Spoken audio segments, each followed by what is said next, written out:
What is your name, sweetheart? My name is Susan Boyle. What is the dream? I want to make a living as a singer. In 2009, Susan Boyle shocked everyone on Britain's Got Talent. She became famous very quickly and sold a lot of songs. But by 2022, everything was broken. She couldn't talk for months after having a serious stroke. People said that her management team was in charge of all parts of her life. She passed out during shows because she was so tired. She deleted her social media after being made fun of by trolls online. The woman who used to sing for presidents is now 64 years old and has trouble with easy daily tasks. The truth about how she is right now breaks my heart. In the small Scottish town of Blackburn, on April 1, 1961, Susan Boyle came into the world. She was the ninth and youngest child in a family of 11. After fighting in World War II, her father worked long, hard hours at the coal mine, and her mother was a shorthand typist. There were 4 brothers and 5 sisters living in the house, so it always felt like it was full. Susan often slept with her siblings until she was a teenager. In 1961, her mother was already 47 years old when she got pregnant with her. At that time, being pregnant was already dangerous and stressful. Especially for a family that is already having a hard time with money and room. The Boyles were still together because of their faith. Mass was something they did every week. The small rooms were filled with the sound of prayers, and Irish stories filled the house. Patrick, her dad, was known for having a warm singing voice in the bars around town. But he was quiet and sad at home because of the pain of World War II. That terrible event never really left him. When his PTSD came to the surface, he would get angry or upset out of the blue.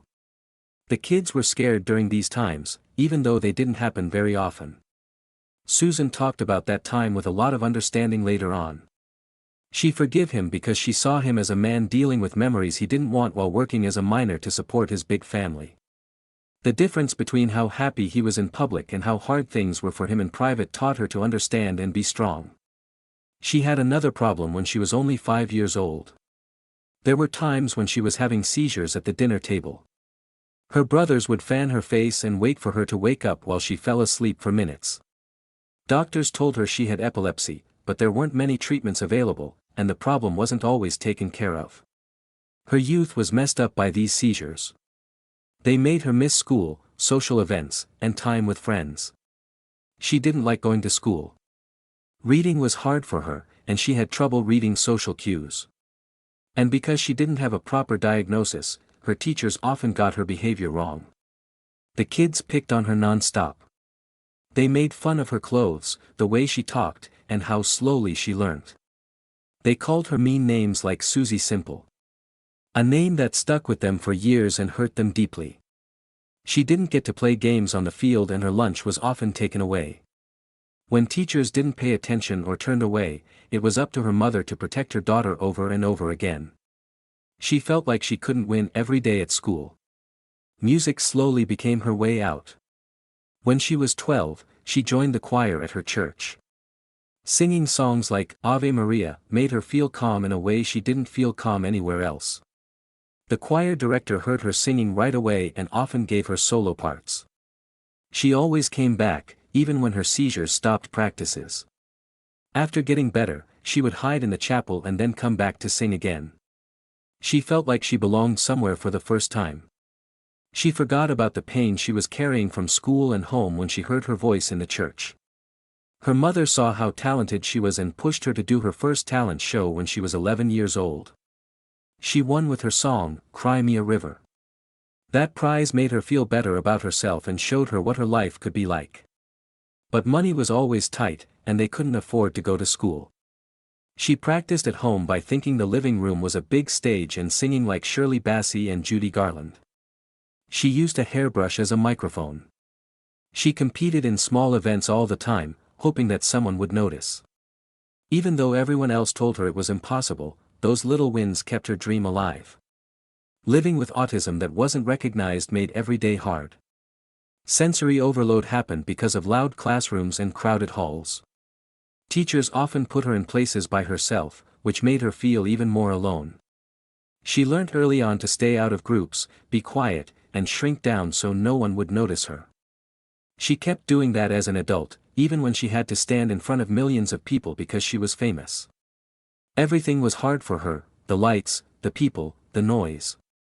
But she learned to deal with her worry with help from people who knew what she was going through. She dropped out of school with few skills when she was 16. She signed up for training programs run by the government that are meant to teach young people basic skills. But the mean girls followed her there too. She dropped out in the end. She did odd jobs to make money, like helping out in the kitchen at West Lothian College. She would sing for her co-workers during breaks, who were always shocked by how strong her voice was.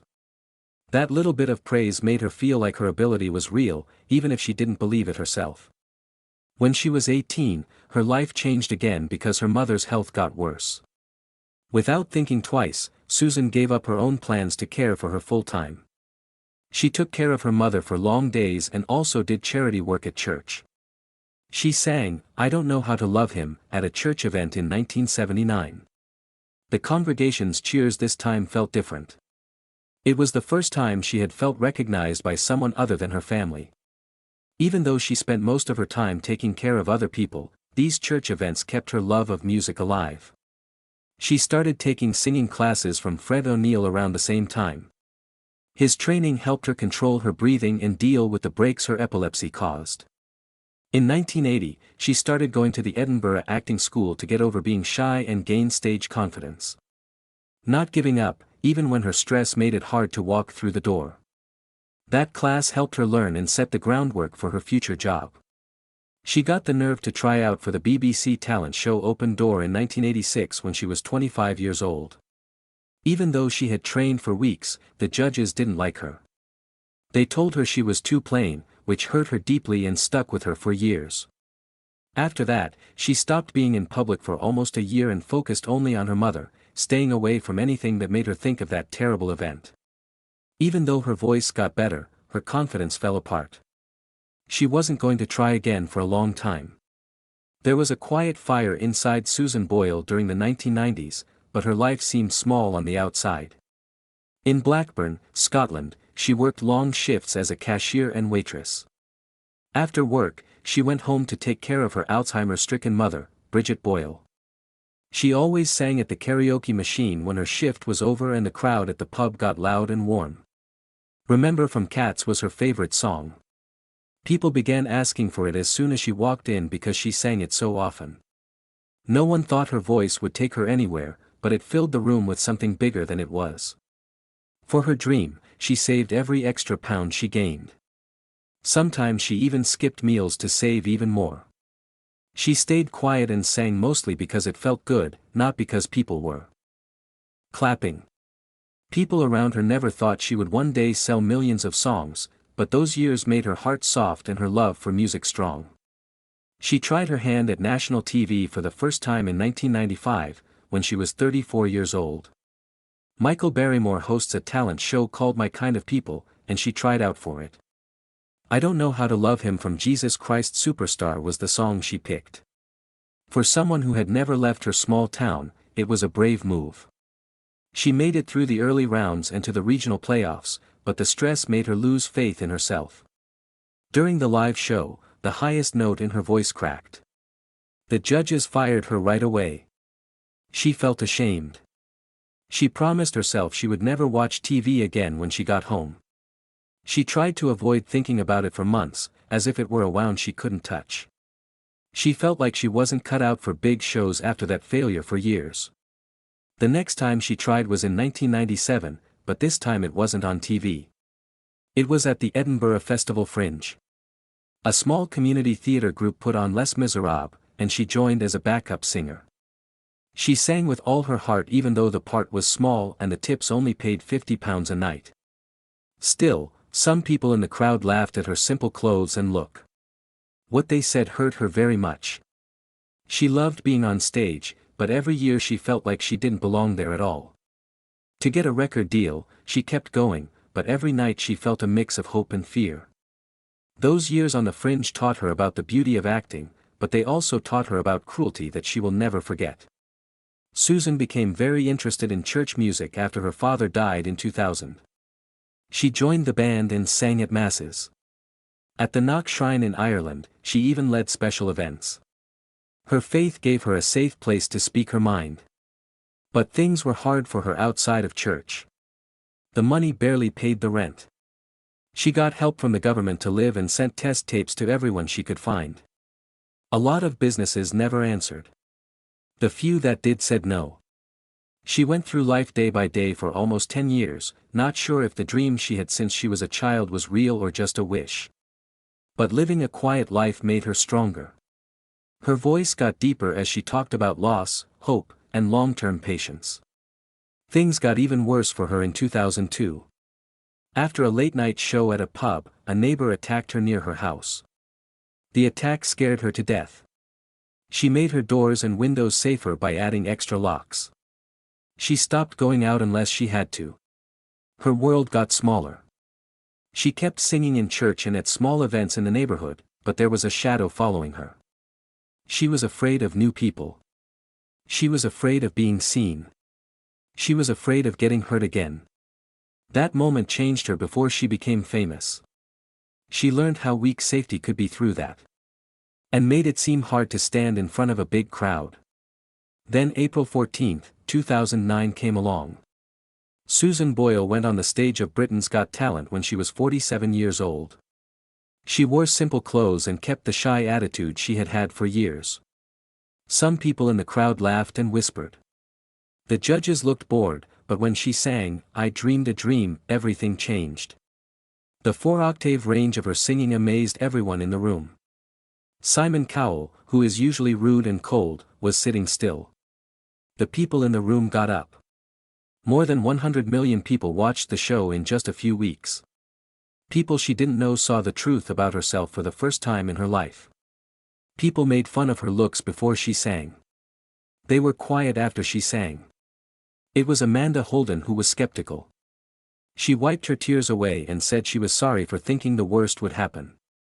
That difference between the mean things people thought of her and how beautiful her voice was got around the world. The way people judged her audition showed how quickly and wrongly people can be. What a beautiful trip she took through the show. In that competition, she got the most votes from the people. 17 million people watched her perform "This Is the Moment" live. Still, success made people mean. Tabloids made fun of her looks with mean headlines that tried to put her down. But her songs got better. It was clear that her ability was stronger than any insult when her first album sold more than 10 million copies by the end of 2009. But the stress of becoming famous quickly was too much for her. A lot of fans crowded into her room. Every move was caught on camera. She had a very bad panic attack that looked like a seizure and had to be taken to the hospital. Doctors first said she was tired, but later they found that her worry was caused by an undiagnosed form of autism that had affected her whole life. The world finally understood that sudden success can break even the strongest will at times. I Dreamed a Dream, her first record, came out on November 23, 2009. In its first week, it sold 700,000 copies just in the US. As of 2010, it had sold 3 million copies in the US and 26 other countries, making it a triple platinum record. This song made it to number 14 on the Billboard Hot 100. People had made fun of Susan Boyle for years, but all of a sudden she became one of the world's best-selling new acts. It was hard to make the record. A producer named Steve Lipson and she worked together for 12 hours a day in Los Angeles. Executives tried to get her to sound more like pop music and wanted to bring old songs up to date. She said no. She worked hard to make sure her music was real and sad. She had been doubtful for decades, and her voice had helped her get through it. She wasn't going to let it be changed into something fake. Her determination shaped the record and kept her sound's core safe.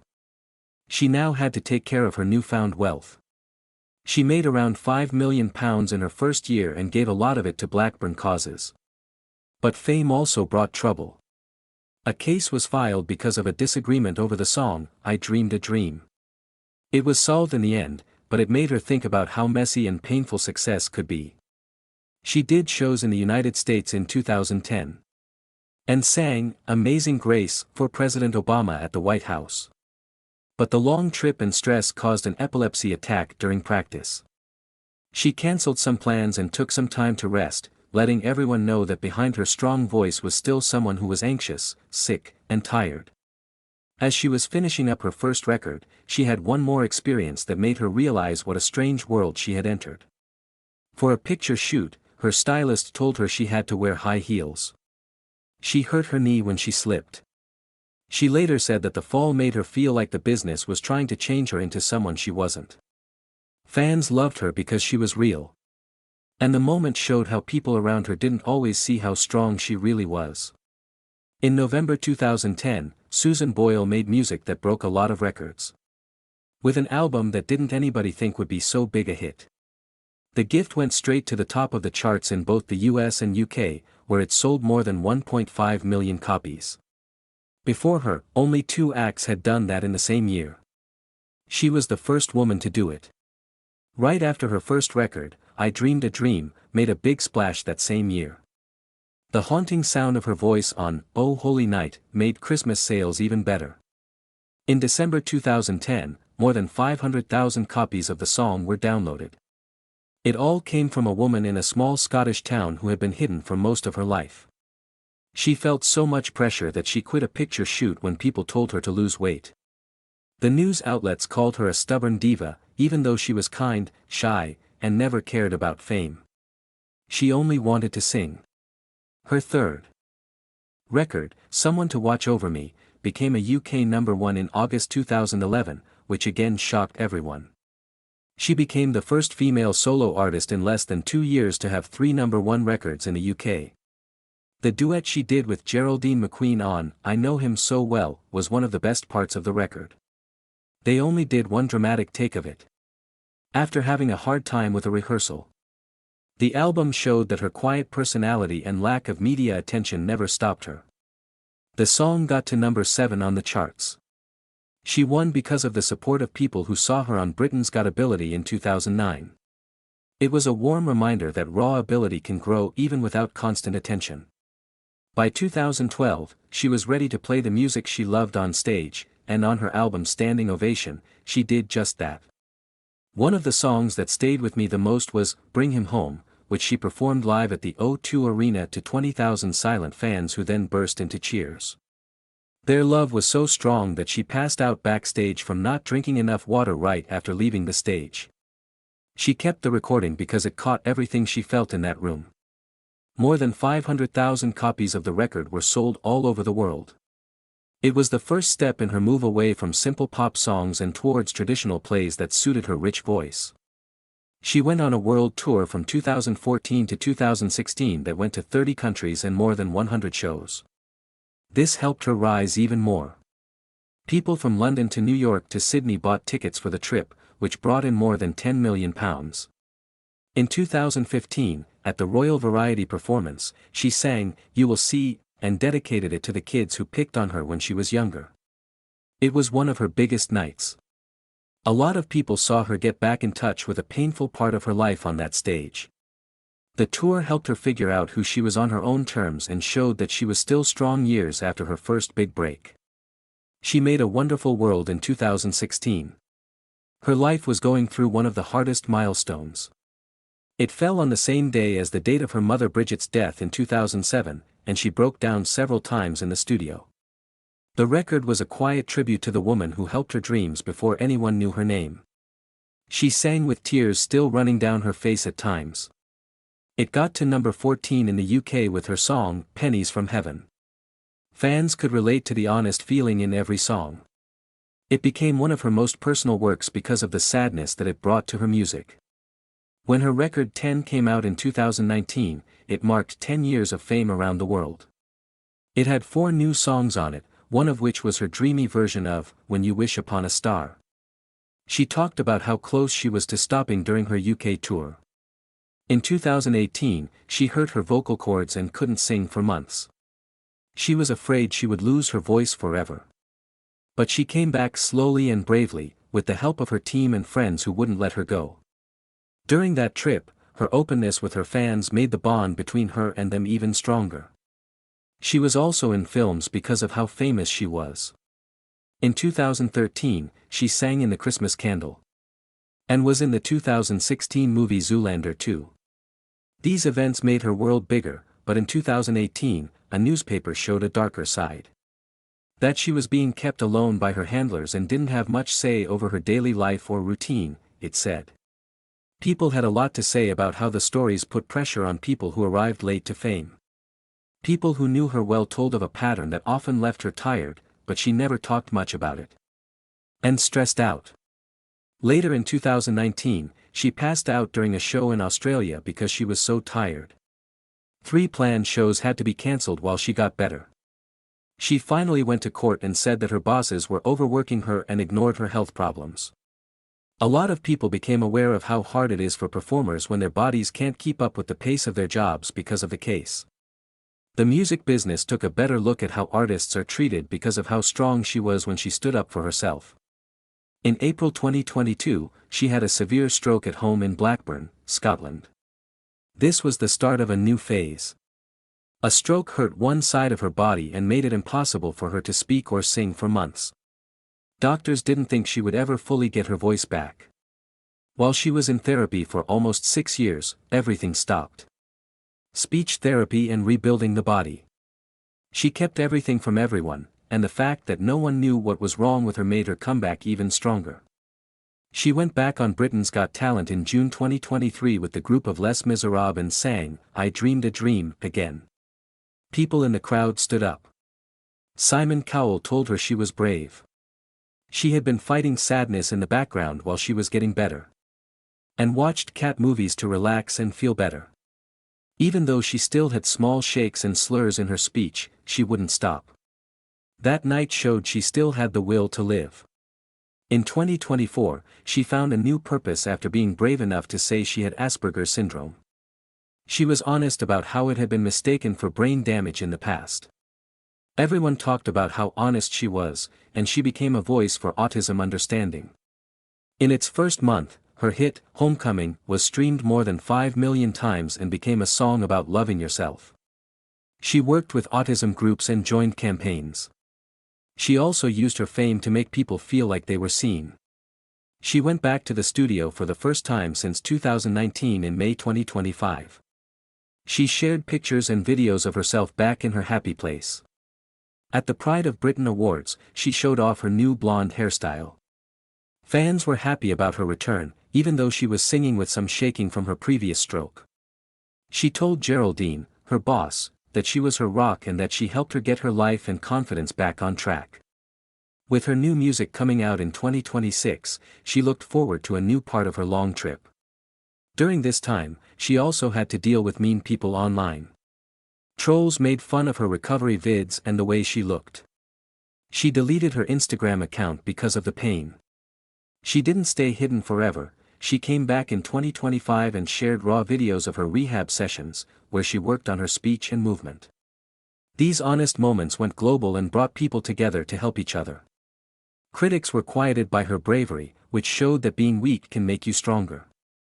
In May 2025, she was worth £22 million, which is about $29.5 million. This was due to the money she made from writing and traveling for 8 years. I Dreamed a Dream, her first record, sold over 10 million copies around the world and was the best-selling album in the world in 2009. She still lived in her simple Blackburn house, though. She went grocery shopping by herself. She used reusable bags and never got a new car. The fact that she lived a simple life added to her beauty. Many people liked how her success didn't change her heart. She told very private stories in her book, The Woman I Was Born to Be, which came out in 2010. She wrote honestly about being single until she was 47 years old and her fear of being alone. A huge number of copies of the book were sold. And let her fans see right into her fears before she became famous. In 2025, she talked about a short relationship she had with a doctor on her tour in 2014. For her, it was her first real romance. It helped her grow, but it also made her think about how hard it can be for someone with autism to be close to others. She found comfort in being by herself and learned to feel safe being on her own. She had an even bigger effect than that. Her first album sold more copies than any other female artist's debut album, and she is the oldest newcomer to